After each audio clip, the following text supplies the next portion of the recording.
Bonjour et bienvenue à la rubrique Tire-toi une bûche, tout solo là. Tire-toi une bûche, c'est une expression québécoise qui invite à s'asseoir autour d'une table ou autour d'un feu pour parler, pour faire la jazette comme on dit en québécois. Tos solola, c'est un mot lingala, c'est un dialecte du Congo qui veut dire parlons. Donc c'est pratiquement la même chose. Vous comprenez tout de suite que ce sera un lieu où vont se retrouver différentes cultures. Mais quand on est confiné, il y a certaines choses qui sont valables pour toutes les cultures. Et ce matin, je voudrais parler aux hommes.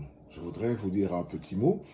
En période de confinement, vous voyez, c'est le temps aussi de prendre le temps pour apprécier nos épouses. Vous savez, la mienne, moi, travaille comme infirmière et infirmière dans un CHSLD.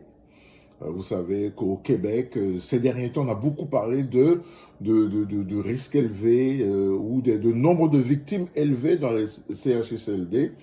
Et vous pouvez imaginer tout ce que représente le stress de travailler dans ces lieux-là. Alors, comme homme, je me dis, comment est-ce que je peux faire, moi, pour lui rendre la vie plus facile? Le Premier ministre du Québec, M. Legault, a appelé les anges, tous ceux qui travaillent dans le milieu de la santé. Et je voudrais inviter vous tous qui avez des conjoints, des conjointes, des époux, épouses, qui travaillent dans ce milieu, à vous surpasser. Surpassons-nous et faisons un effort, faisons un mile un peu plus que ce qu'on nous demande pour apprécier leur travail, les apprécier comme personne. Vous savez, j'ai regardé, je me suis dit, j'ai trouvé une belle photo de mon épouse que j'ai mise sur Facebook en encourageant les gens à l'applaudir. On applaudit tous les soirs, j'ai vu en Italie, j'ai vu aux États-Unis, j'ai vu des pompiers, des policiers qui à la même heure, chaque soir, j'ai vu à Montréal aussi, applaudissent pour le personnel infirmier. Mais nous qui vivons avec eux, avec elles au quotidien, nous pouvons faire un petit peu plus. C'est apprécier. La puissance de l'appréciation. C'est le livre, c'est le titre du livre que mon pasteur a écrit, le pasteur Kabouya.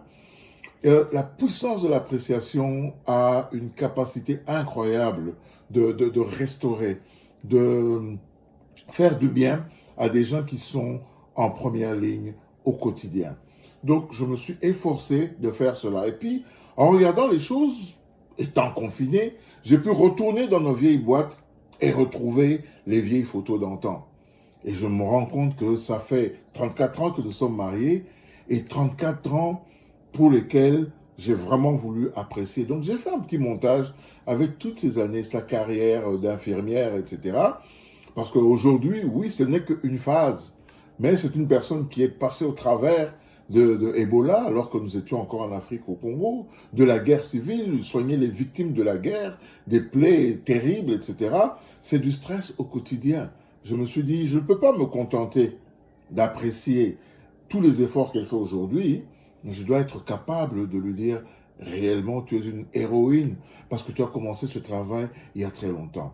Maintenant, vous qui me regardez, c'est un défi que je vous lance. Vous avez peut-être une mère, une grand-mère, une tante, une sœur, ou un oncle, un grand-père, etc., hein, qui sont aujourd'hui en première ligne.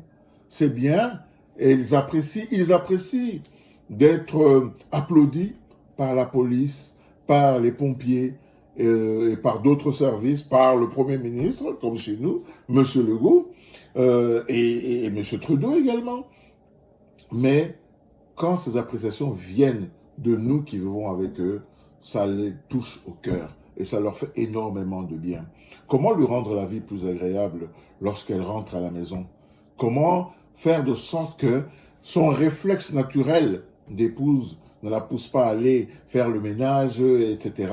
C'est en prévoyant tout cela et à éviter, vous savez comment elles sont, hein, quand elle arrive, commence de nouveau à tout contrôler en oubliant qu'il faut qu'elle se repose.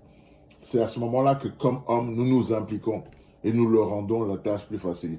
Je suis travailleur autonome, je travaille à partir de la maison. Mais en temps normal, c'est un petit peu différent du confinement. Donc bref, j'ai décidé, moi, de faire un effort supplémentaire. Appréciation, apprécier la personne et lui rendre la vie plus agréable. Oui, je passe une bonne partie de mon temps à faire des massages, etc. Mais c'est avec plaisir que je le fais. Donc, je vous invite tous, je parle plus particulièrement aux hommes aujourd'hui, plutôt que de chercher ce qui ne va pas, de chercher ce qui ne marche pas dans la maison, parce que quand on est en confinement, c'est vrai, hein, ça devient un petit peu difficile. On a comme le temps de remarquer que telle et telle chose ne vont pas. Non, mettons ça de côté.